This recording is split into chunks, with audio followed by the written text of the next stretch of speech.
টয়লেটে সব কমোড বানাইছে। কি বানাইছে? কমোড। যারা রাত দিনে যান তারা জানেন। গ্রামের মানুষ এই কমোডে হাঁক দিয়ে হয় না ওতে সিঁড়ে ভিজেতে হয় এইটাই জানেন। ওই যে পানি জমা থাকে তো, একজন বলছে এবার উমরায় যাওয়ার পরে বলছে, উমরাতে আবার কাতারে গেলাম, কাতারে গেলি অনেক গল্প হচ্ছে যে হজে যে আমার দাদা আমাদের মসজিদের মুয়াজ্জিন, সে মক্কায় মোটামুটি ওই যে ডাউন প্যান ছিল, ডাউন প্যানে টয়লেট করেছে। মদিনায় যে একটু ভিআইপি হোটেল, ওখানে যে কমোড, ওই যে উঁচুটা হাইট কমোড, তো ওইটাই যে টয়লেটে যাচ্ছে আর বেরোচ্ছে, যাচ্ছে আর বেরোচ্ছে, যাচ্ছে আর বেরোচ্ছে। আমি বললাম দাদা কি হয়েছেটা কি? বলছে নিয়ে আসলে তো সে টয়লেট করে, টয়লেট করে যে আপনি যাচ্ছেন যেখানে ওইটাই তো টয়লেট। তো বলছে ওখানে যে সে হাঁকবো সে জায়গাটাকো। আমার দাদা মসজিদের মুয়াজ্জিন, আপনার মতো মুরব্বী। তো আমি বললাম, আমি বলা কি আমার আর একজন বলছে দাদা আসেন আমি আপনার দেখাই দিচ্ছি। পরে নিয়ে যেই তো দেখাই দিলে এই হইলো কমোড, এখানে পায়খানা করতে হয়। তো কীভাবে? তা বললে এইভাবে বসি পায়খানা করবেন। ও খানিক পরে আবার বেরোইয়েছে, এই বলছে দাদা কি হয়েছে? তা বলছে ওখানে বইসি চিন্তা করলাম আমি এখানে এইভাবে বইসি না হয় চেয়ারম্যানের মতো হাঁকলাম, কিন্তু সোস পকি করি। এটাও তো একটা চিন্তার বিষয়। হ্যাঁ, তো এই জন্য কিছু বিষয়, তো এই কথা যখন আমি কাতারে যে আলোচনা করছি, বলছে ভাই আপনার চাচা তো ছোট ঘটনা ঘটাইছে, আমার চাচা সে আর একটা ঘটাইছে। কি? তা বলছে আমার চাচা যে সিঁড়ে ভিজবে, তা জায়গা খুঁজে না পেয়ে ওখানে যে পানি জমা থাকে ওখানে ভিজে থিয়ে এসে বলছে চিনিটা দিন ওখানে গুলাই থিয়ে আসি একবারে তুলে নিয়ে আসবে। সহ্য না করে পারা যায়? তো যাই হোক, এখন মানে এইটা বলতে গেলাম কেন, একজন ওই যে টয়লেট হোটেলে যেই বিপদে পড়ে গেছে, হাই কমোড, টয়লেট করার কোনো রাস্তা খুঁজে পাচ্ছে না। তো করিস কি, ওই মোজা খুলে নিয়ে ওর মধ্যে টয়লেট করেছে, যে এতে বসবো কি পায়খানা করবো কি, ওতে করিয়ে মোজাটায় গিরে দিয়ে ওই যে মানে ছোটো যে জানলা ফ্যান থাকে না, অ্যাডজাস্ট ফ্যান বলে, অমনি ছেলে দিতে গেছে, সিলিং ফ্যানে গেছে বেঁধে। যাওয়ার পরে ওই মোজা ফ্যান যত ঘুরিয়েছে সারা দেয়ালে সব ছড়াইছে। হোটেল কর্তৃপক্ষ ঢুকে বলতেছে এ করেছিস কি? বলছে ভাই মাফ করে দেন। বলছে তোর মাফ করে দেবো, অসুবিধা নেই, কিন্তু তোর বলতে হবে যে তুই এ সারা দেয়াল হাগলি কি করে সেইটা কর, এইটা বললি তারপরে মাফ। তো এখন পরকালে আমাদের হুজুরদের বলবে যে তুই 10 টাকায় যে জান্নাত দিলি, তুই কিভাবে দিলি? যেই জান্নাত 10 পৃথিবীর সমান, তোর বেনাপোলে জমি কিনতে গেলি 1 শতক 10 লাখ টাকা লাগে, আর 10 টাকায় তুই তার 14 গোষ্ঠী জান্নাতে তুই এতে ওখানে মাইক বাজাচ্ছিলি। তুই ওই মধু মধু কি, ওই কিরে না, ওই কিরে মধু মধু রসমালাই, ব্যাস ওর তরমুজ বিক্রি শেষ। ইউটিউবাররা যে খালি ভিডিও নেয় না, থাক আমার ছোট মানুষের বাতাস লাগবে না। ভাইরা আমার, ওই কিরে মধু, এই যে তরমুজগুলো এখন কেজিতে বিক্রি হয়, গরিবেরা কি কিনতে পারে? যাদের টাকা আছে একটা তরমুজ কিনে যদি কোনো গরিবের দেন, একজন ভ্যান চালক, রিক্সা চালক সারাটা দিন ভ্যান চালাইয়ে 300 টাকা 400 টাকা ইনকাম করে। এই 300-400 টাকা ইনকাম দিয়ে একটা তরমুজ কিনে খাওয়া সম্ভব না, কারণ এই বছর আমি যেই কয়টা তরমুজ কিনেছি সবগুলো 300 টাকার উপরে। মোটামুটি যেগুলো ভালো সেইগুলো 300 টাকার উপরে। এই 300 টাকা দিয়ে তরমুজ কেনার মতো গরিব মানুষ যারা ভ্যান চালায়, রিক্সা চালায়, তাদের অ্যাবিলিটি আছে নাকি?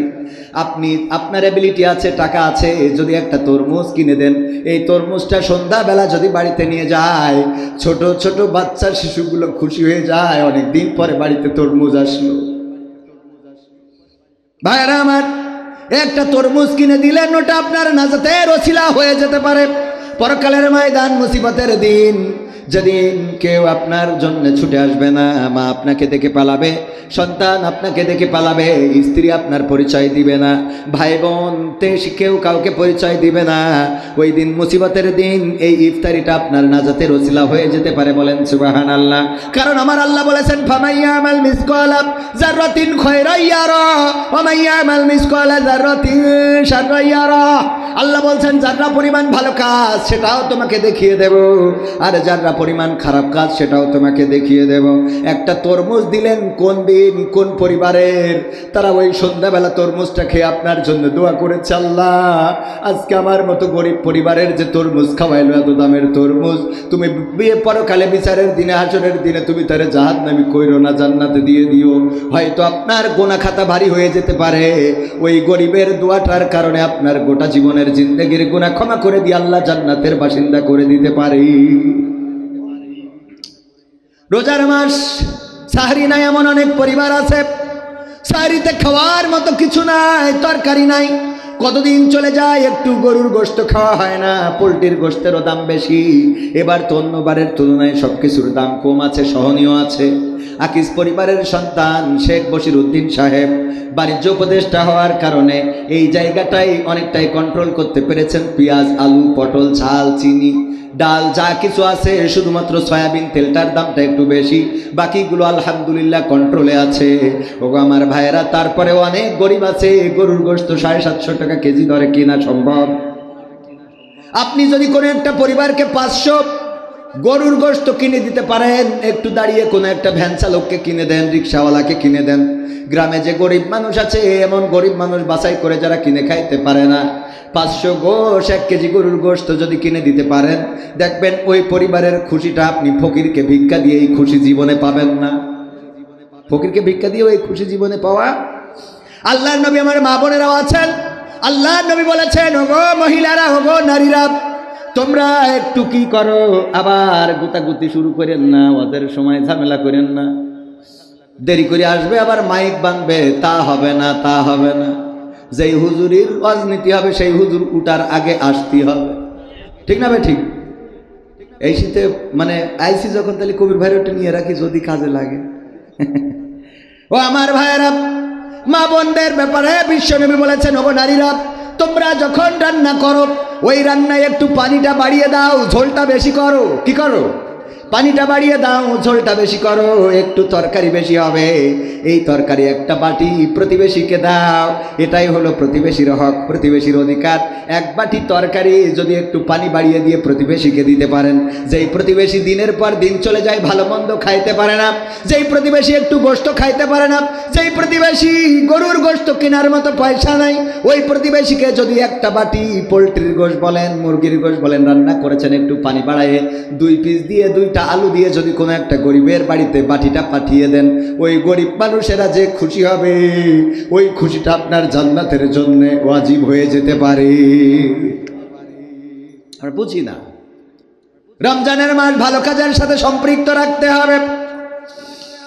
জুতা কালি করতে গিয়েছেন, যে মুসিটা জুতা কালি করে, ওই মুসিটার জুতা কালি করার পরে আপনি যদি 20 টাকা হয়, 30টা টাকা দিয়ে দেন, দেখবেন ওর আত্মাটা খুশি হয়ে যাবে। আপনি তরকারি কিনতে গিয়েছেন বাজারে, যেই দোকানে বেশি বেচা কিনা, সেই দোকানে আমাদের গমন আছে না নাই? যেই দোকানটা বড়, সেই দোকানে আমরা কেনাকাটা করি, একবারও চিন্তা করি না যেই দোকানটায় কাস্টমার ঢোকে না, সেই দোকানেও যাওয়ার দরকার আছে না নাই? আল্লাহর নবী এমন একটা সমাজ গড়ে দিয়ে গেলেন। এক ইহুদি কেনাকাটার জন্য মুসলমানের দোকানে গেল, যাওয়ার পরে বলল, আমার এটা এটা এটা এটা দেন। বলতেছে, এইগুলো তুমি ওই দোকান থেকে নিয়ে নাও, ওই দোকান থেকে এই পণ্যগুলো নিয়ে নাও, আমার দোকান থেকে তোমার নেওয়ার দরকার নাই। ওই ইহুদি চলে গেল, পাশের দোকানটা ছিল ইহুদির দোকান, ইহুদির দোকানে কেনাকাটা করলো। করার পরে মনে হলো যে আমি যেহেতু ইহুদি আর এই দোকানদারও ইহুদি, গিয়েছিলাম মুসলমানের দোকানে, উনি কেন আমার কাছে মাল বিক্রি করলো না জানার দরকার। আমি ইহুদি হওয়ার কারণে কি আমার কাছে মাল বিক্রয় করে নাই? ছুটে আসলেন আবার মুসলমানের দোকানে, জিজ্ঞাসা করলেন, ওগো ভাই, কি এমন অপরাধ করেছি? আপনার দোকানে আমি যেই পণ্যগুলো চেয়েছিলাম সেগুলো কি আছে না নাই? বলল, আছে। যদি থাকে তাহলে দিলেন না কেন? বলল, ওগো ভাই, আমি সকাল থেকে বিকাল পর্যন্ত এখানে বেচা কিনা করেছি, আমার অপর পাশের যে দোকানদার, ওই দোকানদার সকালবেলায় দোকান খুলেছে বিকাল পর্যন্ত। আমার বাড়িতে পরিবার আছে, আমার মা আছে, সন্তান আছে, সংসার আছে, আমি যা বেচা কিনা করেছি তাতে আমার পরিবারের জন্য আজকে খোরাক হয়ে গিয়েছে। কিন্তু ওই পাশের ইহুদি দোকানদার, ওই ভাইয়ের দোকানে তেমন কাস্টমার আমি ঢুকতে দেখি নাই। তার বাড়িতেও মা আছে, সন্তান আছে, সংসার আছে, বিকাল বেলায় সন্ধ্যাবেলায় বাড়িতে যাবে, ওই পরিবারের কাছে কি জবাব দেবে? এই জন্য আমার যেহেতু বেচা কিনা পর্যাপ্ত হয়েছে, তার কারণে আমি ওই দোকানে আমার কাস্টমার পাঠিয়ে দিয়ে ওই দোকানের বেচা কিনা বাড়িয়ে দিলাম। ওই দোকানের বেচা কিনা বাড়িয়ে দিলাম আমার দোকানের কাস্টমার পাঠিয়ে। আর আমরা যদি একটা দোকান বাজারে দোকান দিই, তখন চিন্তা করি এই দোকান যেন আর কেউ না দিতে পারে। যদি কেউ পরামর্শ চায় যে, দোস্ত, বেকার তো বসে আছি, টাকা তো কিছু আছে, বাজারে তো তুমি একটা ব্যবসা নিয়ে বসেছো, এই ব্যবসাটা কিভাবে, আমি কি এই ব্যবসা একটা দেবো? কয়, দোস্ত রে, জীবনে যে কি পাপ করেছিলাম সেটা আল্লাহ জানে আর আমি জানি, এই পাপের ফসল হলো এই দোকান দিছি। ঠিক না বে? ঠিক। অথচ একজন মুসলমানের উপরে অপর মুসলমানের হক কয়টা? 6টা। কয়টা? 6টা হক। দেখা হলে কি করবে? সালাম দিবে, হাসি দিয়ে যদি আলহামদুলিল্লাহ বলে ইয়ারহামুকাল্লাহ বলবে। যদি কোনো পরামর্শ চায় সৎ পরামর্শ দেবে। যদি অসুস্থ হয় দেখতে যাবে। যদি মারা যায় জানাজায় শরীক হয়ে যাবে। এর মধ্যে আর একটা কোনটা মনে হয় বাদ পড়ে গেছে। যাই হোক, এর মধ্যে হ্যাঁ জানাজা দাওয়াত দিলে গ্রহণ করবে। দাওয়াত যদি কোনো মুসলমান নিমন্ত্রণ করে, ভাই আমার বাড়িতে খাইতে এসানে, তাইলে তার বাড়িতে নিমন্ত্রণে যাবে। 6টা হক। তাহলে কয়টা? 1 নম্বর দেখা হলে কি করা? সালাম দেওয়া। 2 নম্বর যদি নিমন্ত্রণ দেয় তাইলে সেটা অ্যাকসেপ্ট করা। 3 নম্বর হলো হাসি দিয়ে যদি আলহামদুলিল্লাহ বলে, জোরে বললে আপনারা কি বলবেন? ইয়ারহামুকাল্লাহ বলা। 4 নম্বর যদি কোনো পরামর্শ চায় তাইলে সৎ পরামর্শ দেওয়া। এটাও হক। এরকম না যে আপনি তারে বুঝাই দিলেন, পরে বাড়ি যেয়ে বললেন যে আমার ওই দোস্ত না এই দোকান দিতে চাইলো, এমন কথা বলে দিছি ও জীবনে অন্তত তার এই দোকান দেবে না। খুব ভালো কাজ করেছেন আপনি, তার হক নষ্ট করেছেন। কি করেছেন? তার হক ছিল যে আপনি তাকে সৎ পরামর্শ দেবেন, দোস্ত আসলে আমি এই কাজটা করে দেখছি যে না, অন্য কাজের থেকে এই কাজটাই রোজগারটা ভালো। তুমি যদি চাও এখানে আমি তোমার সহযোগিতা করতে পারি। সহযোগিতা না করতে পারলেও তুমি এই বাজারে একটা দোকান দিতে পারো। যদি এই বাজার না পাও আর একটা ভালো বাজার পাও, সেখানেও দিতে পারো। তবে এই ব্যবসাটা ভালো। আপনার ভালো হইলে ভালো বললে অসুবিধা আছে? দেখবেন যে কটা ভালো ব্যবসা করে ওদের কাছে যান, ওর দিন চলে না, ওর সংসার চলে না, ওর বউ না খেয়ে রয়েছে, মেয়ে পরকিয়া করতেছে, এই অবস্থায় আছে। মানে ও বলবে যে আমার আর বলি ঠিক না বেঠে ভাইয়ের আমার, তাইলে সৎ পরামর্শ দিতে হবে। আর 5 নম্বর হলো অসুস্থ হলে দেখতে যাওয়া। এইগুলো এখন আছে নাকি? অসুস্থ হলে দেখতে যায় না। মসজিদে একজন মুসাল্লি 5 দিন 7 দিন ধরে আসে না, ওই মুসাল্লি খবরও রাখে না অন্য মুসাল্লিরা যে অমুক কেন আসে না। ইমামও খবর রাখে না, মুসাল্লিরাও খবর রাখে। এর নাম ইসলাম না। নামাজ গতকালকে ইফতারির আলোচনায় গিয়েছিলাম শিয়ালঘুনা। যাওয়ার পরে দেখলাম মসজিদে টাইলস করা, টুইলস করা, পিলার, তারপরে এই যে ছাদ, দেয়াল, টয়লেট, পায়খানা ঘর, বদনা সব টাইলস করা। বদনা মানে আমি তো যেই দেখিনি, মানে টাইলস এত করা মনে হয় বদনাও করা। বলছে তোর জীবনের স্মৃতিময় ঘটনা কি? বলছে আমি একবার 5 তলা ছাদের পথে পড়ে গেছিলাম। তা বলছে 5 তলা ছাদের পথে পড়ে দিয়ে বেঁচেছিলি? তা বলছে মনে হয় না। কেন? তা বলছে ছোটবেলার কথা তো মনে নেই, মনে হয় মরে গেলাম। ছোটবেলার কথা তো তাই মনে নেই, মনে হয় মরে গেছিলাম। 5 তলা ছাদের পথে পড়েছি। তো এখন টাইলস যেভাবে করা, শিয়ালঘুনা দক্ষিণ পাড়া জামে মসজিদ, একবার নাম বলে দিলাম, তাতে করি মনে হইলো বদনা হয়তো টাইলস করা, সব টাইলস। অথচ মসজিদে আসরের নামাজে মাত্র হাতে গোনা কয়েকজন, মুষ্টিমেয় কয়েকজন ইফতার মাহফিলে আসে না, লোকের খবর নাই। আমি বললাম এত টাইলস টুইলস ফ্যান এসি করে লাভটা কি যদি মুসাল্লি না থাকে? বরং ভাঙা চাষের বেড়া, উপরে টিনের ছাউনি, এর মধ্যে যদি মসজিদ পরিপূর্ণ থাকে সেটাই মসজিদের সৌন্দর্য। ঠিক না বাঠে? আমরা ওই যে মোড়ের মাথায় বসি, বটতলায় বসি টাকা তোলে। ভাইয়ারা আমার, মসজিদে এসি কিনা হবে, টাকা দেন ভাই, টাকা দেন। দিলে পরকালে দোতলা জান্নাতে থাকবেন। আপনার বাপ মরে ভূত হয়ে গেছে, আমরা জান্নাতে রেখে আসতেছি, খালি 10টা টাকা দেন। আরে বাবা, 10 টাকা দিলে ওর আব্বা জান্নাত দিতে আসবে। জান্নাত আল্লাহ ওর কাছে। আল্লাহ আমাকে যে কি পরিমাণ কুপান দেবে পরকালে। কবে তুই যে এখন যদি বেনাপোলে 1 শতক জমি কিনতে চান, কয় টাকা? হ্যাঁ, 10 লাখ টাকার নিচেই তো না। 10 লাখ টাকার নিচেই তো না 1 শতক জমি। 5 শতক কিনলি 50 লাখ টাকা। আর জামতলায় মাইক নিয়ে বসে রয়েছে, 10 টাকা দেশে বলছে আল্লাহ তুমি তার জান্নাতের মালিক করে দাও। ওরে বাবা, একটা জান্নাত মানে 10 পৃথিবীর সমান।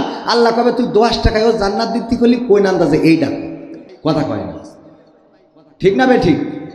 মসজিদে আমি গত সপ্তাহে আমার মসজিদে আলহামদুলিল্লাহ সভাপতি হিসেবে দায়িত্ব দিয়েছে। আমি বললাম যে ভাই আপনাদের পায়ে হাত রেখে বলছি 2 টাকার নোট আর নিয়ে আসবেন না। 2 টাকার নোট আর নিয়ে আসবেন না। 2 টাকার নোট আপনার ফকিরও নেয় না। আল্লাহর কি এত গরিব মনে করেন আপনি? কথা কয় না। আল্লাহর কি বিশাল টাকা পড়ে গেছে আপনার ওই 2 টাকা লাগবে? আমি বলছি যে এই মাহফিল মসজিদের সভাপতি, আমি যেই জায়গায় থেকে যাবো ওই জায়গায় আমি আছি, তাও 2 টাকার নোট মসজিদে চলবে না। কথা বোঝেননি? আপনি 2 টাকার নোট, ছিঁড়া নোট, যেই টাকা ছিঁড়া, এত ছিঁড়া যে ওই টাকা হাসপাতালে নিয়ে গেলি বলবে আইসিইউতে ঢুকাতে হবে। সেই টাকাটা করে নিয়ে আসে দান বাক্স খুলে দেখেন যত নষ্ট, ভারতের টাকা ভিসা পাচ্ছে না বলে মসজিদে ঠিক গেল যে যাতেও পারবো না, এটাকে আল্লাহ তোমার দিলাম, তুমি ভারতে চালাও, বাংলাদেশে চালাও, চালাও, তোমার তো কোনো দেশে অসুবিধে নেই।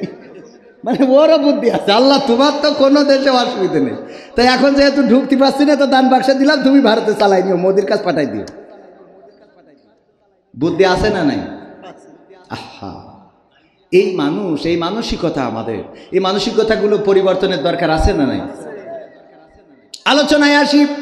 ও আমার ভাইয়েরা, কলিজার টুকরা ইমানদারেরা, আমার মা বোনদের জন্য বলছিলাম তরকারিতে একটু ঝোল বাড়িয়ে দেন, একটু পানি বেশি করে দিয়ে প্রতিবেশীকে দেন, প্রতিবেশী খুশি হয়ে যাবে, ওই প্রতিবেশী আপনার জন্য দোয়া করবে। ও আল্লাহ, এখনকার মা বোনেরা প্রতিবেশীদের দেবে কি? প্রতিবেশীদের যদি হয় তাহলে স্বামীর কয় তুমি বিদেশ যেতে পারো না, তুমি তোমার বিদেশ যাওয়ার খবর নেই, তুমি যদি বিদেশ না যাও তা আমি বলে দিলাম আমি 1 মাসের মধ্যে বাপের বাড়ি চলে যাবো। ও কন্যার সাথে আল্লাহ বিয়ে দিয়েছে, ওর বউ টাকা তুলে বেড়া বলে মার্কেট করে নিয়ে আসে। ঠিক না বেঠিক? স্বামী জোর করি ও যাবে না মোটে, ও বউ থুয়ে থাকতে পারে না, সেই বোর জোর করে পাঠাই দেয়, দিয়ে এইবার স্বামী যেই টাকা পাঠায় ও যেই বেনা ফলতে বাজার করি নিয়ে আবার এনামুল ভাইয়ের সাথে, হ্যাঁ কথার কথা না, ভাইয়ের সাথে না, এই আর কি, আছে না নাই? কথা কয় না, সত্য না মিথ্যা? অধিকাংশ পরিবার, প্রবাসে থাকা অধিকাংশ পরিবারে পরকিয়া, হাতে অ্যান্ড্রয়েড ফোন, স্বামী পাঠাই দিয়েছে দামি ফোন, ওই দামি ফোনে স্বামীর সাথে কথা বলতে মজা লাগে না। হ্যালো কবির বিন সামাদ ভাই, হ্যাঁ আপনার সাথে আমার একটু কথা ছিল। কি কথা ভাবি? বলছি কি একটা ফতোয়া জানতে চেয়েছিলাম। হ্যাঁ রে ফতোয়া, শয়তান কোথায়, তোর এত ফতোয়া জানি লাভ কি? নামাজ পড়বি, রোজা করবি, রান্না করবি, স্বামী খাওয়াবি, সন্ধ্যে ব্যাস হয়ে গেল, এত ফতোয়া তোর দরকার? কথা কয় না, আছে না নাই? আছে মানে কি আমি কি মিছে কথা বলছি? আমাদের কাছে ফোন দেয় না তাই মনে করছেন?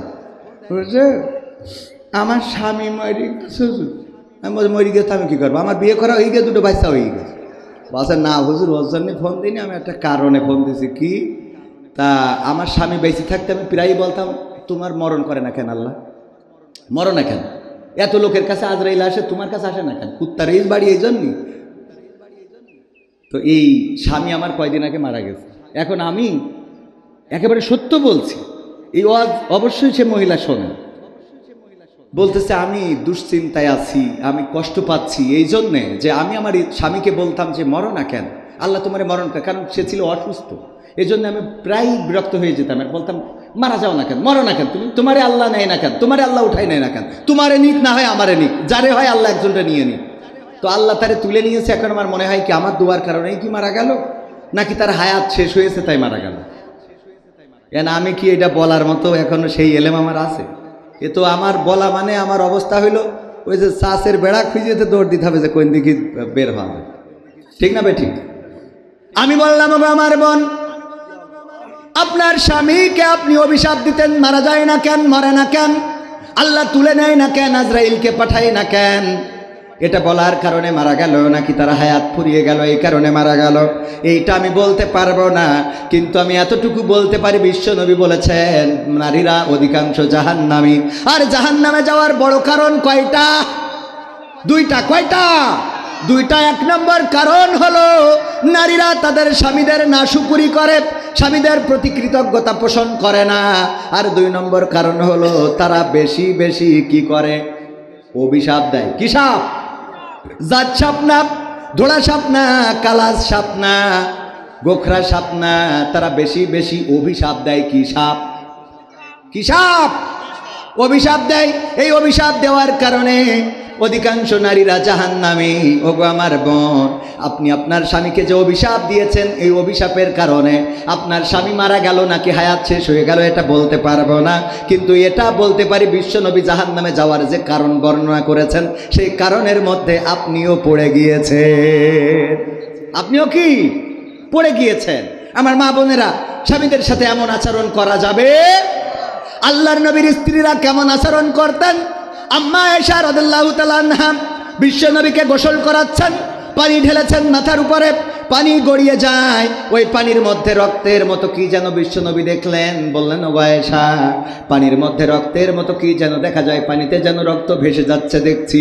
আল্লাহর নবীর স্ত্রী আম্মা আয়েশা রাদিয়াল্লাহু তাআলা আনহা বললেন, ওগো নবী গো, আপনি যখন গোসলের জন্য চৌকিটার উপরে বসেছিলেন, আমার অসতর্কতার কারণে আমার পায়ের একটা আঙ্গুল চৌকির তলায় পড়েছে এবং সেই আঙ্গুলটা ফেটে রক্ত বের হয়েছে। সেই রক্তটা ওই পানিতে গড়িয়ে গড়িয়ে যায়। আল্লাহর নবী তাড়াতাড়ি করে উঠলেন, তারপরে চৌকিটা সরিয়ে নিলেন। আল্লাহর নবী চৌকিটা সরিয়ে নিয়ে আম্মা আয়েশা রাদিয়াল্লাহু তাআলা নূর আঙুলটা ধরে বললেন, ওগো আয়েশা, তোমার এই আঙ্গুলটা ফেটে গেল, রক্ত ফিনকি দিয়ে বের হয়ে পানিতে ভেসে চলে গেল। একটা বারের জন্য তুমি করলে না, করলে না। একটা বারের জন্য তুমি আমারে উঠতেও বললে না, সরতেও বললে না। আল্লাহর নবীর স্ত্রী আয়েশা রাদিয়াল্লাহু তাআলা আনহা বললেন, ওগো নবী, এটা তো আমার একটা পায়ের আঙ্গুল মাত্র, যেটা চৌকির তলায় পড়েছে। যদি আয়েশার কলিজাটা চৌকির তলায় পড়ে যেত আর সেই কলিজা ফেটে যদি রক্ত ফিনকি দিয়ে বের হয়ে যেত, তাও আমি আয়েশা একটা বারের জন্য বলতাম না, বিশ্ব নবী ওঠেন, আপনার চৌকির তলায় আমার কলিজাটা পড়ে ফেটে গেছে। কেমন স্ত্রী হতে হবে, স্বামীর সাথে কেমন আচরণ করা লাগবে। আল্লাহর নবীর কন্যা বিশ্ব নবীর কাছে এসে বললেন, ওগো বিশ্ব নবী, আমার স্বামীকে খুঁজে পাচ্ছি না, আলীকে খুঁজে পাচ্ছি না, কোথায় যেন গিয়েছে, কোথাও পায় না। আল্লাহর নবী বললেন, কেন পাও না? কি এমন আচরণ করেছো তার সাথে? কোন কারণে বাড়ি ছেড়েছে? ফাতেমা রাদিয়াল্লাহু তাআলা আনহা বললেন, ওগো নবী, আজ 3 দিন ধরে বাড়িতে কোনো খাবার নাই। হাসান হুসাইন বারবার আমাকে বিরক্ত করে, মাগো খেতে দাও, খেতে দাও। আমি বললাম, বারবার কেন আমাকে ডিস্টার্ব করো? তোমরা তোমাদের বাবাকে কি দেখতে পাও না? আজ 3 দিন হয়ে গেল, আলী কোনো জায়গায় কোনো কাজ খুঁজে পায় নাই, কোনো জায়গায় কোনো রুজি রুটির সন্ধান করতে পারে নাই, খালি হাতে বাড়িতে আসছিল। এমন সময় আমি এই বকুনিটা দিচ্ছিলাম হাসান হুসাইনকে। এই বকুনি শোনার কারণে আলী রাদিয়াল্লাহু তাআলা আনহু বাড়ি থেকে বের হয়ে গিয়েছে। ফাতেমা বললেন, এই কথাটা যখন বলছিলাম, আলী তখন গেটে ছিল, আর গেট থেকে ভিতরে ঢোকে নাই, বরং পিছন দিকে চলে গিয়েছে। আমি হাসান হুসাইনের কাছে জিজ্ঞাসা করলাম কোন দিকে গিয়েছে। তাদের কাছ থেকে খোঁজ নিয়ে তারপরে আমি চারিদিকে খুঁজলাম, মসজিদে নববীর আশেপাশে খুঁজলাম, কোথাও আমি আপনার জামাতাকে খুঁজে পাই নাই। আল্লাহর নবী বললেন, ওগো ফাতেমা, তুমি আমার আলীকে কষ্ট দিয়ে ফেলেছো। 3 দিন ধরে সে পরিশ্রম করেছে, খুঁজেছে, এই মদিনার অলিতে গলিতে একটু কর্মের জন্যে, একটু খাবারের জন্যে ঘুরে বেরিয়েছে, হয়তো ব্যবস্থা করতে পারে নাই। সে বাড়িতে আসার পরে তুমি যখন বলেছো তোমাদের বাবাকে কি চোখে দেখো না, এটার কারণে আলী বাড়ি থেকে বের হয়ে গিয়েছে।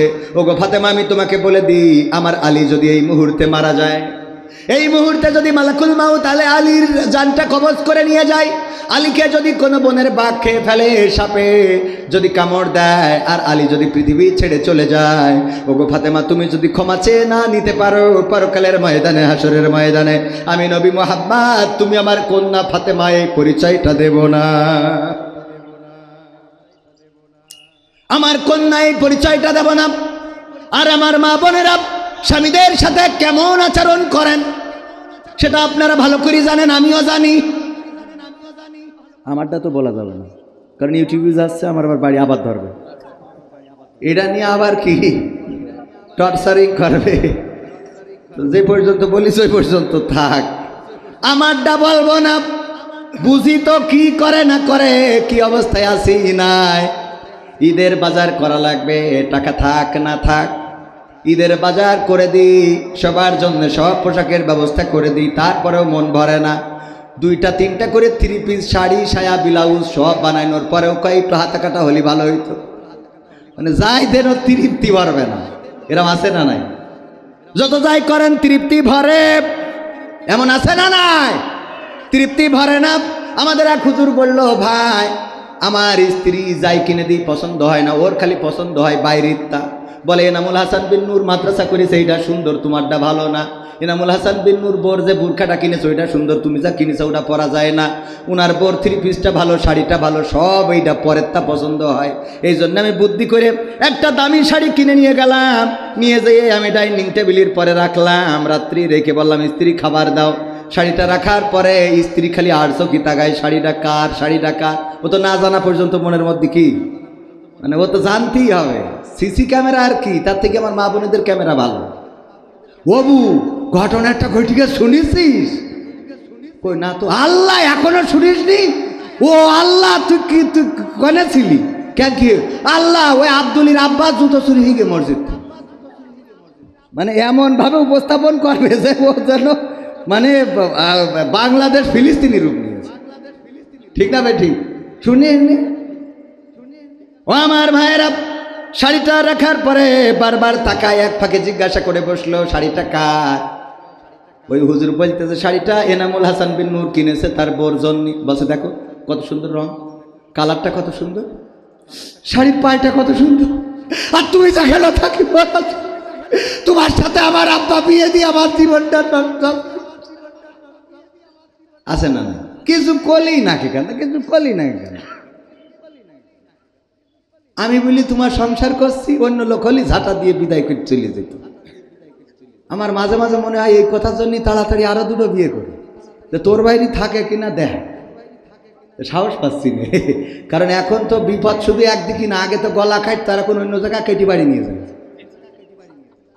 ঠিক না ভাই ঠিক এই জন্য ভয় আছে না না আপনি খবরদার এই বয়সে দিক নেবেন খবরদার নিষেধ করে খেলাম আমরা তাও একটু শক্তি আছে হয়তো প্রতিহত করতে পারবো কি হবে বেঁচে থেকে ও সঙ্গীত শোনাইতে হবে না দুই একটা আমার একবার পোস্টারে দিয়া যে কি যেন বিশেষ আকর্ষণ আবার এনে কয় তৃতীয় বক্তা মানে আমার তো জ্বালা শেষ নেই একবার বক্তা একবার শিল্পী একবার ওয়াইজিন একবার নাট্যকার একবার তার 7-17 এই সমালোচনাও আছে যাক অসুবিধে নেই যা থাকে থাক আমরা আমাদের কাজ চালাই নেব ইনশাল্লাহ আমাদের কর্ম কার জন্যে আল্লাহর জন্য আর কার জন্যে আবার কয় আল্লাহর জন্য আর টাকার জন্য কিসের জন্যে কথা কয় না ও এটা কতি লজ্জা করতে হুজুর মনে করেন টাকা ছাড়াই কে নিয়েছে কিন্তু আমার টাকা দিয়ে মনির খানের মতো গান গাওয়াইতে পারবেন না কথা কয় না আমার টাকা দিয়ে স্টেজে ওই যে যাত্রার প্যান্ডেলে যেয়ে বলতে পারবেন সেনাপতি তুমি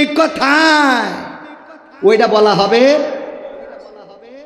আমার দিয়ে ভালো কাজ করানো যাবে টাকা দিয়ে ভালো কাজ করানো কিন্তু টাকা দিয়ে খারাপ কাজ করানো যাবে না তাহলে আমরা করি কাজ জন্য আল্লাহর জন্য আর কাজ জন্য টাকার জন্য কথা কয় না সত্যি কথা বলবেন তা অসুবিধা কি আমি যদি বলি না সব আল্লাহর জন্য তাহলে ডাইরেক্ট মিছে কথা ও ডাইরেক্ট মিছে কথা কি পরকালে আবার পাঠান খাত দরকার আছে করেছি তো এক অপরাধ আবার যদি মিথ্যে বলি তা সমস্যা না আমাদের পাল্লা মাদ্রাসা মুকামতলা দাখিল মাদ্রাসা 12 তারিখই মাহফিল 12 এপ্রিল তো বলছে তুমি থাকবা তুমি এই মাহফিলে দ্বিতীয় বক্তা হিসাবে এবং পরিচালনাও তুমি করবা আর মাহফিলে মোটামুটি বক্তাদের টাকা পয়সা যা লাগে তোমরা প্রাক্তন ছাত্ররা দিবা আমি বললাম স্যার আমি একটা মাহফিল করি মোটামুটি মানে নিই তো এখন এই যে একটা মাহফিল এখানে থাকছি মানেই তো মেলা টাকা দিয়ে ফেলালাম তাই না এটা মাইনাস করে 50,000 টাকা অলরেডি হ্যাঁ তা বলছে যে তুমি একটা কথা বলো দিন যে এত যে টাকা নেও মাহফিলে পরকালে কি হিসাব দিবা আল্লাহর কাছে আল্লাহ যদি এটা ধরে তাই আমি বললাম হুজুর আমি তো ভালো কুরআন হাদিস জানা লোক না নাটক মাটক করা মানুষ আমার হিসেব হইল এনামুল হাসান বিন নূর ওরা তো মাওলানা তারপরে দেলাওয়ার হোসেন এই আব্দুল্লাহ আল আমিন আমির হামজা তারপরে মিজানুর রহমান আজহারি হাফিজুর রহমান সিদ্দিকী এই তারেক মনোয়ার ইরা যদি জান্নাতে যায় তাহলে আমি টেনশন মুক্ত কিন্তু উগে যদি আল্লাহ ধরি ফেলে তা আমি কোনো কথা ছাড়াই আগে যে জাহান্নামে বসে থাকা ছাড়া রাস্তা নেই ঠিক কিনা ওদের যদি ধরে তা আমার আর কোনো রাস্তা আছে হ্যাঁ বড় বড় মানুষ যদি অ্যাটাক হয়ে যায় আপনার এত বড় দাড়ি এত বড় টুপি এত বড় রুমাল এরপরে যদি আল্লাহ আপনার ধরি ফেলে আমি কোনো কথা ছাড়াই জাহান্নামে যে বসে থাকা ছাড়া রাস্তা কেন এইটুক দাড়ি নিয়ে হবে হ্যাঁ এটা তো আমি ভালোভাবে বুঝি আল্লাহ ক্ষমা করুন বলে না আমি যত সহজে বলছি পরকালটা এত সহজে হবে ইকরা কিতাবাকা কাফা বিনাফসিকা আল-ইয়াওমা আলাইকা হাসিবা হ্যাঁ রুবেল ভাই আসছে তো দেন স্লোগান ভাই দ্বিতীয় বক্তা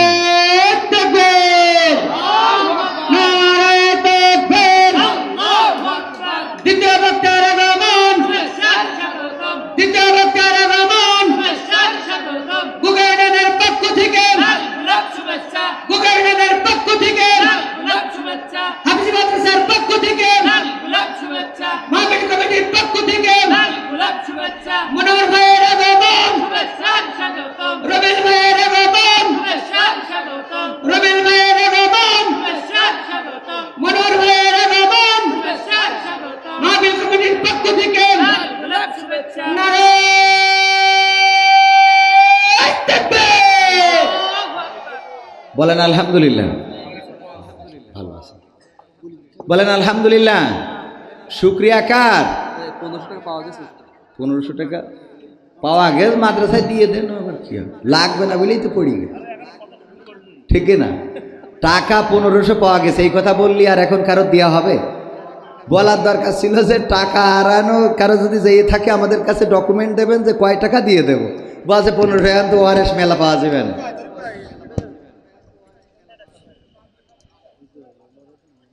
সবাই জিকির করেন লা ইলাহা লা ইলাহা লা ইলাহা ইল্লাল্লাহ লা ইলাহা ইল্লাল্লাহ লা ইলাহা ইল্লাল্লাহ। এই স্টান ঠিক করেন আগে না তো এন তো যাহাই করবেন এন চাপানো এন কি করবেন, বক্তা নিয়ে আসেন বেশি তো এন হবে কি করবেন, একটা ইট মেরি দেন, আরো ইট নিয়ে আসেন মারা আসতে আমি কি ধৈর্য বাস পারবো? এটা কিছু তো করবে।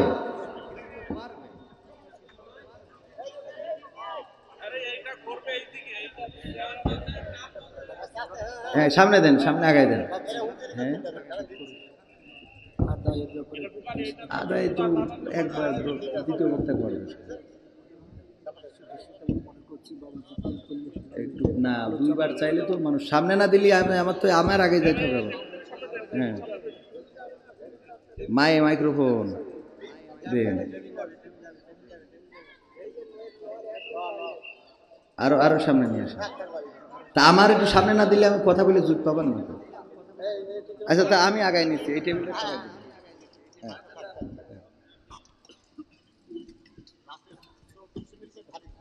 হ্যাঁ বেশি হয়ে গেছে। হ্যাঁ নেন ঠিক আছে, একটু উঁচু করা গেলে করা যেত, উঁচু করা যাবে না?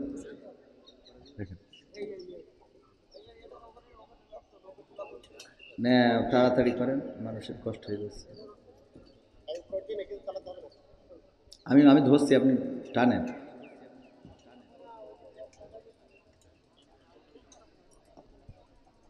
হ্যাঁ আরেকটু তোলেন,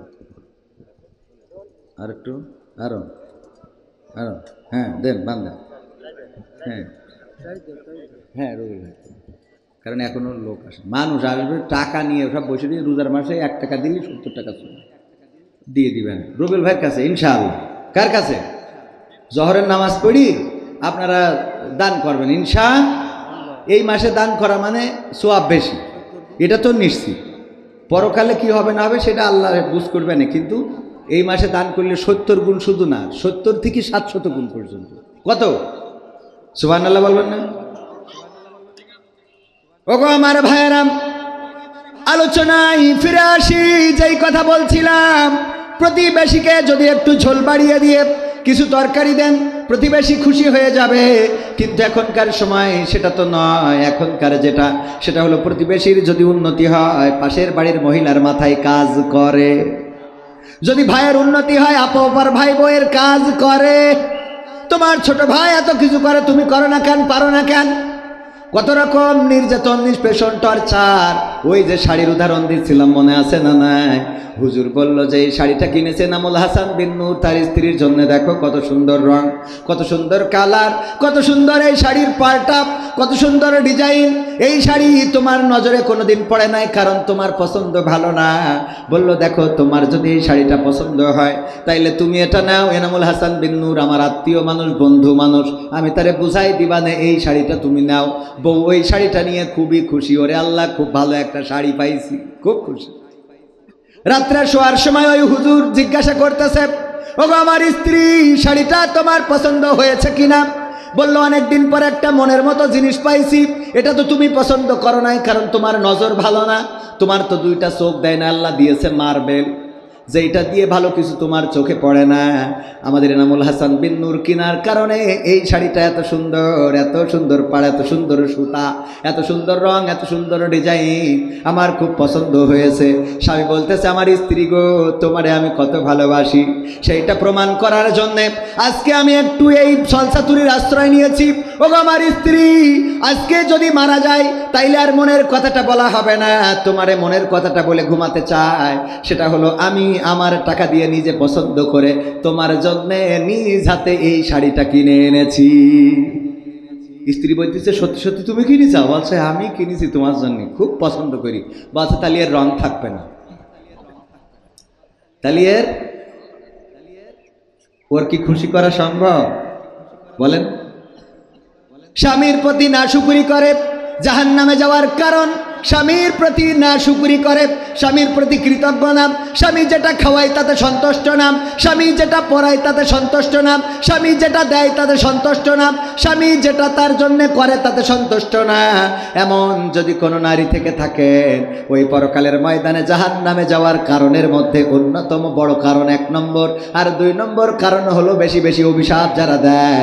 বেশি বেশি অভিশাপ দিলে আল্লাহ রাব্বুল আলামিনের নবী বলেছেন, এটা তার জাহান্নামে যাওয়ার জন্য মেজর কারণ, বড় কারণ।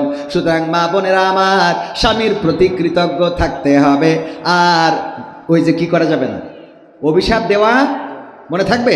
পুরুষরা বলছে, হুজুর ওয়াজটা খুব কাজে লেগেছে, আর মা বোনেরা বলছে, এই খালি আমাদের গুতোই। তা পুরুষরা এসে যে রাত 12টার সময় কষা এক কান নিয়েতে পিটির পরে ভাঙে, এটা কি ডাকো? আছে না নাই? নারীদেরকে নির্যাতন করে কারণে অকারণে। যৌতুকের জন্য বাবার বাড়িতে পাঠিয়ে দেয়, ইফতারি নিয়ে আসো। ঈদের বাজার, ঈদের সময় যদি শ্বশুর নতুন জামা কাপড় না কিনে দেয়, গোলমাল আছে না নাই? ঈদের বাজার করে দিতে হবে, ইফতারি কিনে পাঠাতে হবে। আমাদের এই জেলার থেকে অন্য জেলায় এই প্রচলনটা খুব বেশি। প্রতিটা রমজান মাসে ইফতারি কিনে পাঠানো লাগে জামাইয়ের বাড়িতে। যদি না পাঠায় মেয়ের উপরে নির্যাতন করে, নিষ্পেষণ করে, এমনকি গায়ে পেট্রোল ঢেলে, ডিজেল ঢেলে, কেরোসিন ঢেলে আগুন ধরিয়ে দেয়, নির্যাতন নিষ্পেষণ করে দুনিয়া থেকে বিদায় করে দেয়। এমন অনেক স্বামী আছে, এমন অনেক কুলাঙ্গার আছে, এমন পরিবার যারা, এই পরিবারগুলো আল্লাহ রাব্বুল আলামিন বিচারের কাঠগড়ায় দাঁড় করাবে। আর নিরীহ এই স্ত্রীদের সাথে অন্যায় আচরণ করার কারণে আল্লাহর নবী বলেছেন, তাদের জন্য জাহান্নাম ফায়সালা হয়ে যাবে। বলেন নাউজুবিল্লাহ। স্ত্রীকে বিনা কারণে মারা যাবে না, তুচ্ছ কারণে তার সাথে গোলমাল করা যাবে না। যে স্ত্রী প্রতিদিন আপনার মশারিটা টানিয়ে দেয়, যে স্ত্রী প্রতিদিন আপনার কয়েলটা ধরিয়ে দেয়, যে স্ত্রী প্রতিদিন আপনার রান্না করে খাওয়ায়, ওই স্ত্রী যেদিন অসুখ হয়েছে, একটু কি রান্নাঘরে যে রান্না করা যায় না? যায় না? কথা কয় না। এগুলো অনেকে হাসতে, হ্যাঁ না, আমি তো রান্নাঘরের কাজে বাটাম টানলি তারপরে দাঁতি পারবে। স্ত্রীর রান্নায় সহযোগিতা করেছেন কে? বিশ্ব নবী সাল্লাল্লাহু আলাইহি সাল্লামের 10টা রোমান্টিক সুন্নাতের মধ্যে অন্যতম হলো স্ত্রী যেই পাত্রে পানি পান করবে ওই পাত্রে পানি পান করা, এটাও রাসূলের সুন্নাহ। সুবহানাল্লাহ। একই গ্লাস থাকবে, দুইজনের কি একই গ্লাস থাকবে, তবে স্ত্রীদের গ্লাসে স্বামীরা খাতি পারবে, কিন্তু স্বামীদের গ্লাসে স্ত্রীরা খাতি পারবে। কথা কয় না? পারবে কিন্তু পারবে না, পারবে কিন্তু পারবে। কারণ কি? কারণ হলো ওই যে আমাদের আকিস কলেজিয়েট স্কুলের এক ইংরেজি টিচার ছিল, ও বলছে বরিশালে বাড়ি, বলছে আমার চাচা বিয়ে করলো, সমবয়সী বিয়ে করার পরে আমার চাচি ওর ঠোঁটে কিস করতে দেয় না। কি করতে দেয় না? কিস করতে দেয় না। তো এই ভাইপো সমবয়সী বললো যে তোর চাচির তো বিয়ে করে আনার পরে খুব লসে আছি। কেন? ঠোঁটের সাথে ঠোঁট একদম এইটা দিলেই না। তো বলছে আমি কি চাচির বলবো? বলছে তা বলা যায়, এটা তো হারাম কিছু না। হারাম চাচা ঠোঁটে কিস করবে, এটাই তো ঠিক এবং এটাই সুন্নাহ। তো এখন বলতেছে এটা যেহেতু হারাম কিছু না, আবার হারাম মানে কি? সেদিন আমাদের ওই যে শরীফুল ভাই বগুড়ার ফতোয়া দিয়েছে যে যদি স্ত্রীর নিচের ঠোঁটে কিস করতে পারে তাইলে তার একটা কবুল হজের সোয়াব হয়ে যাবে। তা আমি বলছি খামাখা নিবন্ধন করলাম, কি দেখি বাড়ি তো আমার রয়েছে, হজের নিবন্ধন করি ফেলেছি এই বছর। আমি বললাম এই ফতোয়াটা শুনলাম তা নিবন্ধন করার পরে। বোঝেননি? রোমান্টিকতা ইসলামে আছে না নাই? কথা কয় না, আছে না নাই? আল্লাহ বললেন স্ত্রীরা তোমাদের ক্ষেতস্বরূপ, তোমরা যেভাবে ইচ্ছা তোমাদের স্ত্রীদের কাছে গমন করো। বিশ্বনবী বললেন, ওগো সাহাবীরা শুনে নাও, তোমরা যদি তোমাদের স্ত্রীদের সাথে মিলিত হও তাহলে আল্লাহ রাব্বুল আলামিন তোমাদের আমল নামায় সওয়াব দিয়ে দেন। সাহাবীরা বলল, আল্লাহ রাসূল, এটা তো একটা লজ্জাজনক কথা যে স্ত্রীর সাথে আমরা সঙ্গম করলে আল্লাহ সওয়াব দিবেন। আল্লাহর নবী বললেন, ওগো আমার সাহাবীরা, এটা লজ্জার কিছু নয়, এটা লজ্জার কোনো কারণ নেই। কারণ হলো তোমরা যদি তোমাদের বৈধ স্ত্রীর বাইরে এই একই কাজ অন্য জায়গায় করতে গুনাহ হতো না? সাহাবীরা বললেন, অবশ্যই গুনাহ হতো। শুধু তাই নয়, এমন গুনাহ দুনিয়ার পরে মাজা পর্যন্ত গেড়ে দিয়ে সঙ্গে সার করা হতো, আর পরকালে আল্লাহ জাহান্নাম দিয়ে দিবেন। আল্লাহর নবী বললেন, সেই কাজটা যখন বৈধ জায়গায় করা হয় আল্লাহ উল্টা তার পরিবর্তে সমান সওয়াব লিখে দেন। বলেন সুবহানাল্লাহ। যেমন গুনাহ হতো তেমন সওয়াব হয় স্ত্রীদের কাছে গমন করলে। বলেন সুবহানাল্লাহ। সুতরাং যুবকেরা বিয়ে তাড়াতাড়ি করার দরকার আছে না নাই? সোয়াবের জন্য হলেও বিয়েটা করে ফেলতে হবে। আল্লাহ কবুল করুন, বলেন আমিন। যুবকরা কয়, হুজুর আব্বা তো বোঝে না, আছে না নাই? অনেক বাপ নিজের বিয়ের সময় ঠিকই দাদার সাথে বাড়াবাড়ি করে বিয়ে করেছে, অথচ ছেলের বিয়ের সময় বলে আগে প্রতিষ্ঠিত হও। তো তুমি কয় নম্বর প্রতিষ্ঠিত ছিলে বিয়ের সময়? ছেলের প্রতিষ্ঠিত আগে বিয়ে জয়েল কান্দে তুলে দাও, সোজা হয়ে যাও। ঠিক না বে ঠিক? এই যে গরু দেখেন না, যদি ছাড়া পায় ও সারা গ্রাম ঘুরি তারপরে গইলি আসে। ঠিক না বে ঠিক? দামড়া গরু ছাড়া পাইলে এটা করে। তা আপনার এড়িয়ে একটু ওই যে চুলির কাটিং দিয়েছে, কুত্তা কাটিং সোজা করতে পারছেন না, এমন কাটিং দিয়েছে দেখি শয়তানও কয় তোর আল্লাহ শয়তান আমার বানাইস কি দেখি, তোর বানালি তো হইতো। আছে না নাই? কথা কয় না। আরে রোজার মাসে গদখালিতে আমার আল্লাহর ওলিরা, বেশি বলবো না, বললি কবে আবার আমাকে কাটি করতেছে। কথা কয় না। করিস না, করে না। ধর্ষণ শুধু না, গণধর্ষণ। কি ধর্ষণ? গদখালিতে যা ফুল বাগানে যার একটু, ওনাকে আবার ফুল বাগানে না গেলে হয় না, বেড়াতে নিয়ে যেতে হবে, মাথার পরে আবার ফুল দিতে হয়। তোর ফুল দিতে হয় কেজন মাথার পরে? এই আছে না নাই? ওরে বাবা, সব কত মাথার পরে ফুল, মাথার পরে ফুল দিয়ে মোটরসাইকেলের পিছনে বসে গিয়ার মারার জায়গা খুঁজব। ও আমার ভাইয়েরা, আলোচনায় ফিরে আসি।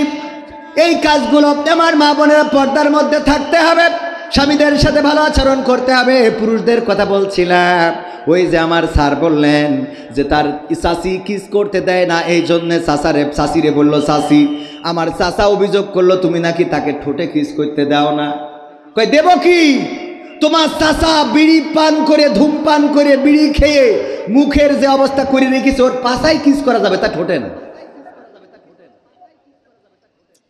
তাহলে গিলাসে কি পানি পান করা যাবে? স্বামীরা খালি বুঝতে পারিছেন এখন কেন পান করে না? কথা বোঝা গেছে কিনা? ও পানি পান করলি ও তো পানি থাকে না, ও মনে হয় যে বিড়ি গুলাই থিয়েছে। সত্য বলছি না মিথ্যা বলছি? পায়খানা ঘরে যাবেন, কোনো বিড়িখোর পায়খানা করে আসলে আপনি টয়লেটে গেলে মনে হবে আপনি পায়খানায় আসেননি, বিড়ি ফ্যাক্টরিতে আছেন। এই সত্য না বলেন? একদম আল্লাহর কিরে করে করবেন। হ্যাঁ, তো ওর ওই গিলাসে কি পানি পান করা সম্ভব? কথাগুলো আপনাদের খারাপ লাগছে?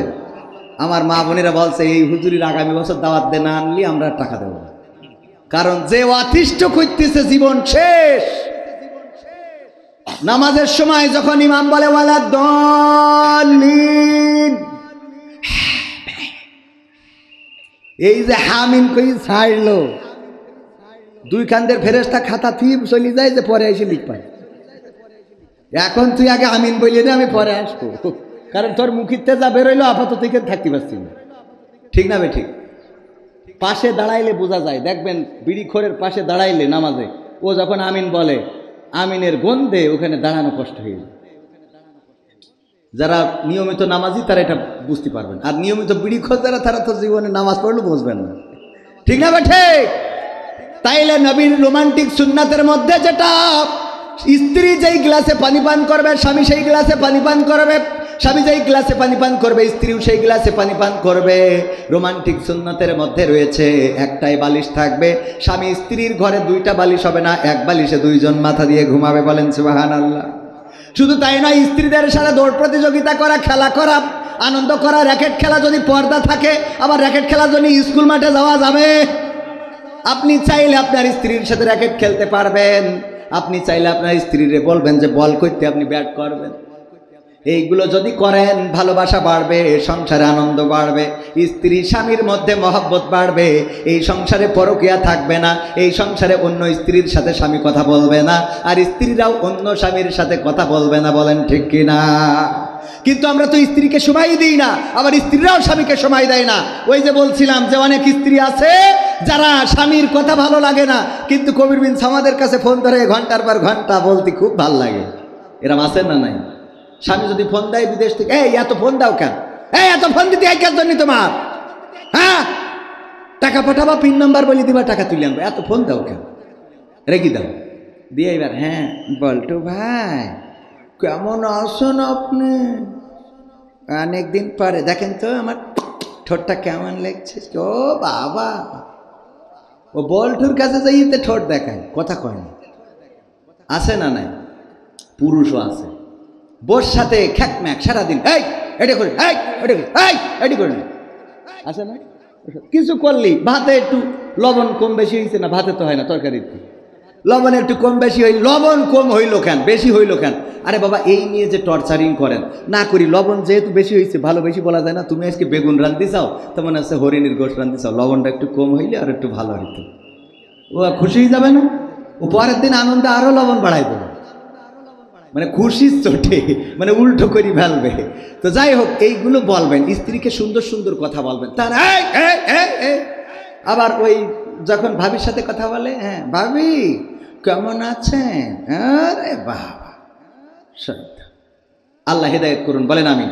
ওয়াকরনা ফি বুয়ুতিকুন্না ওয়ালা তাবাররাজনা তাবাররুজাল জাহিলিয়াতিল উলা, কথাটা কার?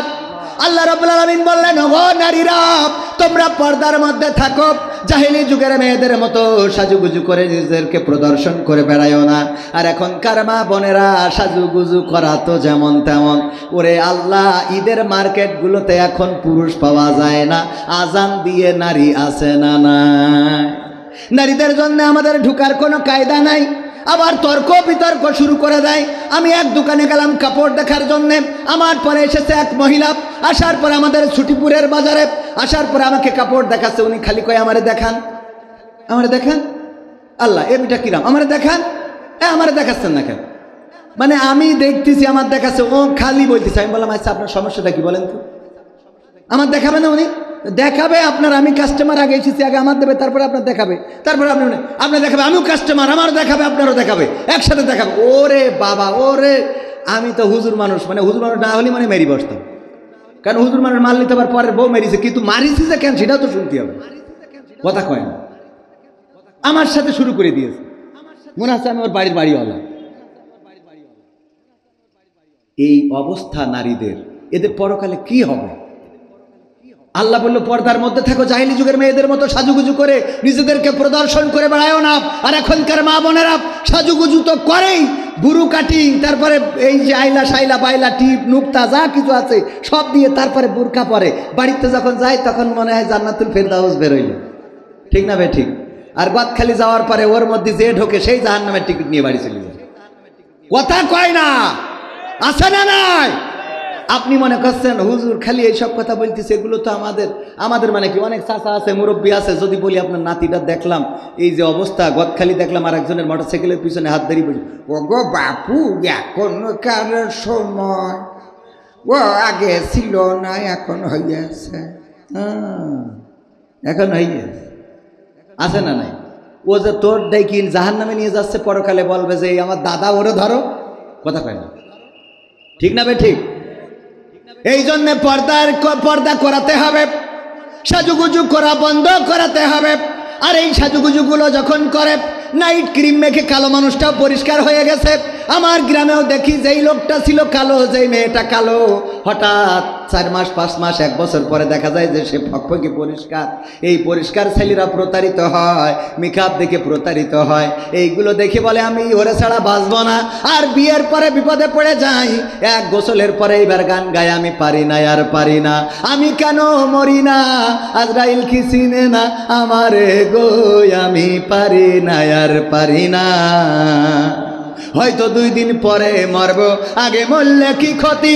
ওরে এই দুনিয়ার রং তামাশা বুঝলাম না রে একরতি, ও আমার ঘরের রমণী সে যে কাল নাগিনী, বেনাপোলের বিউটি পার্লার আমার বাজাইছে 12টায়, আমি পারি না আর পারি না। ঠিক না বেঠে? বিপদে পড়ে যাই। ওই যে উদাহরণ দিতে যেয়ে বলি, এক বিউটি পার্লারের মালিকের নিয়ে যেয়ে একটা বক্স দিয়েছে, আইফোন 16 প্রো ম্যাক্স। দাম কত? দাম কত? 80,000, 2 লাখ টাকা, 1.5 লাখ টাকার উপরে আইফোন 16 প্রো ম্যাক্স। কত নিয়ে যেয়ে দিয়েছে বিউটি পার্লারের। এই যে আপনার দিলাম, কিসের জন্য? কয় গতকালকে আমার স্ত্রী আপনার এই বিউটি পার্লার থেকে সেজে গিয়েছিল। তাতে কি? আমি খুশি হয়েছি, এই জন্য দিলাম। কি খুশি হই? বলছে আল্লাহ এর যেন আরো 3টে বিয়ে হয়। কারণ আইফোন 16 প্রো ম্যাক্স এত দামি ফোন। ওমা বক্স খুলি দেখে ওর মধ্যে কি এর আইফোন 16 প্রো ম্যাক্স, খুলি দেখে ওর মধ্যে নোকিয়া 1100, গাডার মারা বাটন তাও 2 ইন্দুরি খেয়ে গেছে। লেখা রয়েছে কি এখন কেমন লাগে এখন। কারণ কালকে তুমি যে মালদারে সাজাইছো, এক গোসলের পরে যখন আমি বিয়ে করে নিয়ে যে ঘুমটা উঠালাম, তখন দেখলাম পরিমনির খালাইতো বোন, কিন্তু সকালবেলা গোসলের পরে দেখি নোকিয়া 1100, গাডার মারা বাটন ও ইন্দুরি খেয়ে গেছে 2।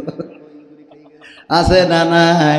তুমি সাজায়ে দিলে এমন মাল, আমি এক গোসলে সব শেষ। তবে এখনকার ছেলেরা একটু চালাক, চেহারা দেখার আগে পাত দিকে তাকায় দেখে নেটওয়ার্ক আছে কি নাই। ঠিক না বেঠে? আর যারা বোঝে না তাদের বুঝাই দিলাম, এখন মা বোনেরা যতই মেকআপ করেন কাজে লাগবে। কারণ পাই দেখবেন যে ওখানে টাওয়ার পাচ্ছে কিনা, যদি দেখেন মুখের সাথে পার নেটওয়ার্কের মিল নেই, একটা ওয়ারিদার একটা গ্রামীণ, তাইলে বলবেন যে ভেজাল আছে না না। একটা ওয়ারিদ একটা গ্রামীণ, এইটা যদি হয় এয়ারটেল আর গ্রামীণ, তাইলে বলবেন ভেজাল আছে, ওইটারে বিয়ে করা যাবে। আগের সময় যদি আমার চাচারা, আমার মুরব্বীরা, হুজুররা বিয়ে করতে চাইতো, তাদের মুরব্বীরা যেত মেয়ে দেখার জন্যে, যাওয়ার পরে জিজ্ঞাসা করতো, গো মা কোরআন পড়তে পারো কিনা? বলতো পারি। তাইলে 2টা আয়াত পড়ে শোনাও। কোরআনটা বের করে দিত, 2টা আয়াত পড়ে শোনাতো। তারপরে বলতো নামাজের আরকান আহকাম কয়টা, তারপরে বলতো উজুর ফরজ কয়টা, তায়াম্মুমের বিধান কি, তারপরে সূরা ইয়াসিন মুখস্থ আছে কিনা, আর রহমান পারো কিনা, আয়াতুল কুরসিটা হবে কিনা, দোয়াই কুনুতটা বলো, দুরুদে ইব্রাহিমটা হবে কিনা, এইগুলো জিজ্ঞাসা করার পরে যখন দেখতো সব কিছুতে 100তে 100, বলতো যে যাক খুশি হয়েছি। মেয়েটা যদিও একটু কালো, রঙে যদিও একটু মরা, জাতের মেয়ে কালো ভালো, নদীর পানি ঘোলা ভালো, সুতরাং এই মেয়েটাকে বিয়ে করা বা ছেলের জন্য বৌমা করা যায়। আর এখনকার সময় মেয়ে দেখতে যেয়ে জিজ্ঞাসা করে কি, মুরব্বীরা আর যায় না, যাই ইয়াং পোলাপান। যাওয়ার পরে মেয়ে সেজে গুজে সামনে আসে, এইসব পরে আগে এটা টোক কি করে, এটা চোখ একটা মারি দেয়। এটার কি বলে? যে কথা তো ছিল রেখলে ঠিক আছে। এরপরে কয় দোস্ত জিজ্ঞেস কর, ভাবি আপনার টিকটকে ফলোয়ার্স কত আছে? টিকটকে আপনি রিলস ভিডিও কি করতে পারেন? আপনার ফেসবুকে ভিউজ কেমন হয়? আর্নিং আছে কিনা? মুরব্বীরা বুঝতে পারছেন না, কিন্তু ইয়াংরা বুঝতে পারছে যে জিনিসগুলো কি। আপনি কাপল ভুলাক করতে পারবেন কিনা? কাপল ভুলাক বোঝেন তো? স্বামী দাঁড়ায় থাকবে পিছনে কোথায়, আর স্ত্রী আসবে ক্যামেরার সামনে, হাই গাইস সবাই কেমন আছো, আমি না বলে আজকে লাইভে চলে এসেছি, তোমরা মাইন্ড করবা না, আমার কথা শুনতে পেলে তোমরা একটু আমাকে কমেন্ট করে জানাও। তোমাদের বলেছিলাম আমি কিন্তু আমার শুভ কাজটা সেরে নিয়েছি। আমার পাগলটা পিছনে দাঁড়িয়ে, এই হাই বলো, ও পিছনে বলে হ্যাঁ, ওই যে আমার পাগলটা দাঁড়ানো, হ্যাঁ। ও মা, কবির বিন সামাদ জয়েন করেছে, হাই কবির বিন সামাদ। এটার কি ভাই, কি কি কি কি ফ্লাইং কিস আছে না নাই? এইগুলো করে জাহান্নামের রাস্তা ক্লিয়ার করে নিচ্ছে। জাহান্নামের দিকে ধাবিত হচ্ছে। আমার মা বোনেরা, আমাদের মা বোনদের মেয়েরা, আমাদের যারা দাদা আছেন তাদের নাতিরা, যারা বাবা আছেন তাদের সন্তানেরা এই অন্যায়গুলো অপরাধগুলো করছে, আর আপনি দেখেন না, শাসন করেন না, কন্ট্রোল করেন না। আপনার মেয়ে কার সাথে গদখালিতে যায়, কোন ইজি বাইকে চড়ে যায়, ওইখানে যাওয়ার পরে ওই যে 380 ডিগ্রিতে ঘুরে লাইট ঘরে আর মোবাইল ঘরে নাচ করে, আর চারিদিক থেকে ভিডিওগুলো ধারণ করে, ওইগুলো অনলাইনে দিয়ে দেয়। এই অনলাইনে দেওয়ার কারণে আপনার মেয়েকে দেখার পরে, ওই নাচ দেখার পরে যখন কোনো যুবক ভুল পথে চলে গেল, খারাপ পথে হাঁটলো, এটার জন্যও আপনার আমলনামায় গোনা লিপিবদ্ধ হবে। এই জন্য আল্লাহ রাব্বুল আলামিন কোরআনে বলেছেন, পরকালের ময়দানে বান্দারা বলবে, আল্লাহ আমার জীবনে তো এত গুনাহ ছিল না, এত গুনাহ আমার আমলনামায় কেমনে আসলো? তখন ওই আল্লাহ রাব্বুল আলামিন তাদেরকে বলবে, ওগো বান্দা শুনে নাও, তুমি এমন কাজ করেছিলে যেই কাজের গুনাহটা চলমান ছিল, তুমি তো করো নাই, কিন্তু তোমার সন্তান করেছে, তার তোমার সন্তানের দেখা দেখি আরো অনেকেই অন্যায় জড়িয়ে পড়েছে, ওদের গুনাহগুলো একটু একটু করে তোমার আমলনামায় এসে যোগ হয়েছে। অপরদিকে যারা ভালো কাজ করবে সেই লোকগুলোও বলবে, আল্লাহ আমি তো এত সওয়াব করি না, এত সওয়াব কেমনে আসলো আমার আমলনামায়? আমার জীবনে তো হজ নাই, আমার জীবনে তো হাফেজে কোরআন আমি ছিলাম না, আমি এত কোরআন পড়ি নাই, কোরআন তো পড়তেই পারি নাই, কি করে আমার আমলনামায় এত সওয়াব? আল্লাহ রাব্বুল আলামিন বলবেন, তুমি যে মাদ্রাসা গোগা ইউনিয়ন দারুস সালাম হাফেজিয়া নুরানিয়া ও কওমিয়া মাদ্রাসার যে মাহফিল হয়েছিল, ওই মাহফিলের মাধ্যমে টাকা দান করেছিলে, কোরআনের হাফেজদের জন্য পাগড়ি কিনে দিয়েছিলে, তাদের টুপি কিনে দিয়েছিলে, তাদের বোর্ডিংয়ের ব্যবস্থা করেছিলে, লজিংয়ের ব্যবস্থা করেছিলে, টিফিন বাক্সে করে খাবার দিয়েছিলে। ওরা যখন কোরআনের হাফেজ হয়েছে, ওই কোরআনের হাফেজ হওয়ার কারণে তোমার আমলনামায় হাফেজে কোরআনের সওয়াবটা আমি আল্লাহ লিখে দিয়েছি। বলেন সুবহানাল্লাহ। তাইলে আমরা কোন কাজটা করব? ওই 380 ডিগ্রিতে নাচবো নাকি কোরআনের মাদ্রাসার সাথে সম্পর্ক রাখবো? মাদ্রাসার সাথে যদি সম্পর্ক রাখতে পারেন, কোরআন পড়বে আমার কোরআনের হাফেজেরা, হাদিস পড়বে আমার কোরআনের হাফেজেরা, আর আপনি ঘরে বসে বসে সওয়াব পাবেন। এমনকি এই মাদ্রাসা কিয়ামত পর্যন্ত জারি যদি থাকে, কিয়ামত পর্যন্ত সাদাকায়ে জারিয়া হিসাবে আপনার আমলনামায় সওয়াব পৌঁছাতে থাকবে। বলেন সুবহানাল্লাহ। এই জন্য কোরআনের সাথে সম্পর্ক রাখার দরকার আছে না নাই? কোরআনের সাথে সম্পর্ক রাখবো। কোরআন আছে যেখানে আমরা আছি, কোরআনের সাথে যারা করবে দ্বন্দ্ব, তাদের সাথে কবু হবে না আপোষ হবে।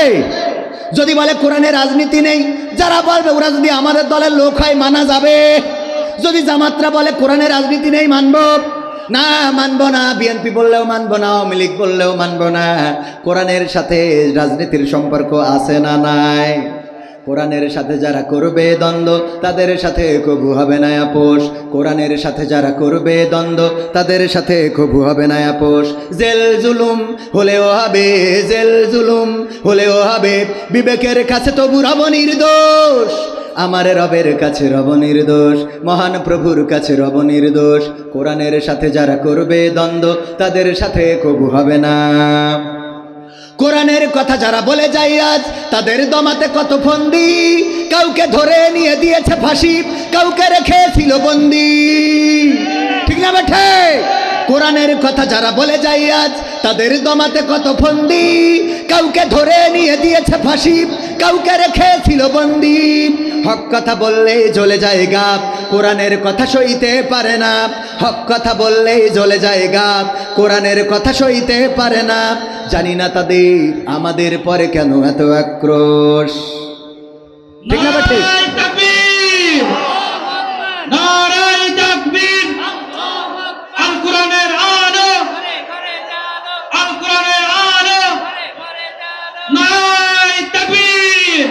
কোরআনের সাথে যারা করবে দ্বন্দ্ব, তাদের সাথে কবু হবে না। কোরআনের কথায় আজ বলতে গেলে আসছে বাধা কত ভাবে। কোরআন প্রেমিকেরা হাতে রেখে হাত সামলে এগিয়ে যাবে। ঠিক না বেঠে? কোরআনের কথায় আজ বলতে গেলে আসছে বাধা কত ভাবে। কোরআন প্রেমিকেরা হাতে রেখে হাত সামনে এগিয়ে যাবে। হক কথা বলতে করি না কো ভয়, জীবনের বিনিময়ে আনব বিজয়। হক কথা বলতে করি না কো ভয়, জীবনের বিনিময়ে আনব বিজয়। বুকে আছে শক্তি, অন্তরে আছে সাহস। আছে না নাই? জেল জুলুম হলেও হবে, জেল জুলুম হলেও হবে, বিবেকের কাছে তবু রব নির্দোষ। আমার রবের কাছে রব নির্দোষ, মহান প্রভুর কাছে রব নির্দোষ। কোরআনের সাথে যারা করবে দ্বন্দ্ব, তাদের সাথে কবু হবে না। আপোষ করা যাবে? কিন্তু আমাদের সমস্যা হলো, বলবো কোরআন পড়তে ভালো লাগে, কোরআন শুনতে ভালো লাগে, কোরআন জানতে ভালো লাগে, কোরআন মানতে ভালো লাগে না। ঠিক না বেঠে? কোরআন পড়তে ভালো লাগে, কোরআন শুনতে ভালো লাগে, কোরআন জানতে ভালো লাগে, কোরআন মানতে ভালো লাগে না। নামাজেতে পড়লে কোরআন মনটা শীতল হয়, কারির তেলাওয়াত শুনিলে প্রাণ জুড়িয়ে যায়। নামাজেতে পড়লে কোরআন মনটা শীতল হয়, কারির তেলাওয়াত শুনিলে প্রাণ জুড়িয়ে যায়। সেই কোরআনের ব্যাখ্যা দিলে কলিজাতে আগুন জ্বলে, সেই কোরআনের ব্যাখ্যা দিলে অন্তরেতে আগুন জ্বলে। বিরোধিতাও চলে কেন তা জানি না। কোরআন পড়তে ভালো লাগে, কোরআন শুনতে ভালো লাগে, কোরআন জানতে ভালো লাগে, কোরআন মানতে ভালো লাগে। কোরআন পড়ে দেখতাম ওরা শুরু করতো দিন, তারাই আবার চাইতো না দেশে কোরআনের আইন। ঠিক না ঠিক? কোরআন পড়ে দেখতাম ওরা কারা? আল্লাহর ওলিরা। কোরআন পড়ে দেখতাম ওরা শুরু করে দিন, তারাই আবার চাইতো না দেশে কোরআনের আইন। এটা যে কেমন নীতি, তাই তো এ দুর্গতি, করছে মোদের ক্ষতি কেন তা বুঝি না। কোরআন পড়তে ভালো লাগে, কোরআন শুনতে ভালো লাগে, কোরআন জানতে ভালো লাগে, কোরআন মানতে ভালো লাগে। কোরআন বুকে চুমু খাওয়ার লোকের নাই অভাব, সেই কোরআনের বিরোধিতা আবু জাহেলের স্বভাব। কোরআন বুকে চুমু খাওয়ার লোকের নাই অভাব, সেই কোরআনের বিরোধিতা আবু লাহাবের স্বভাব। মানবা সুবিধা মতো তাই এই বুকে ক্ষত, মানবা সুবিধা মতো তাই এই বুকে ক্ষত। দেখলে এমন কিছু সইতে পারি না। কোরআন পড়তে ভালো লাগে, কোরআন শুনতে ভালো লাগে, কোরআন জানতে ভালো লাগে, কোরআন মানতে ভালো লাগে। এমন আল্লাহর ওলি আছে না নাই যারা কোরআন পড়তো, সকালবেলা কোরআন পড়ে দিনের শুরু করত, আগে যায় নামাজ খুঁজত, তারপরে নামাজ আদায় করত, তারপরে কোরআন পড়ত, তারপরে দিনের শুরু করত। এমন আল্লাহর ওলি পরহেজগার বান্দা, তাদের কেউ এই দেশের মানুষ চিনল না রে। ঠিক না বেঠে? চিনতে কি পেরেছে?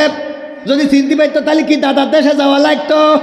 আবার দাদার দেশ অভিযোগ করে আমাদের দেশে নাকি সংখ্যালঘু নির্যাতন হচ্ছে। এই আমেরিকার ওই যে গোয়েন্দা প্রধান এসেছে, তার দিয়ে বলা হয়েছে যে বাংলাদেশে সে আতঙ্কিত যে বাংলাদেশে সংখ্যালঘু নির্যাতন হচ্ছে, বলেছে না? আমি বললাম এই বাংলাদেশে আমরা একটু রিসার্চ করি, গবেষণা করি, আসেন আমার সাথে আপনারাও গবেষণা করেন। 5 তারিখের পরে আপনার এলাকায় যত হিন্দু আছে, এই হিন্দুদের কোনো মন্দিরে, কোনো বাড়িতে, কোনো জমিতে কি আঘাত করা হয়েছে?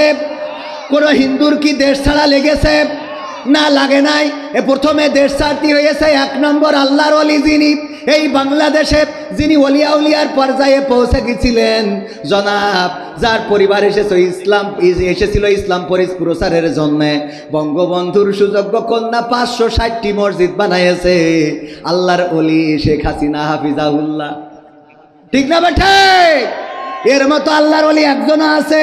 তাহলে প্রথম দেশ ছেড়েছে আল্লাহর ওলি, সে মুসলমান না হিন্দু?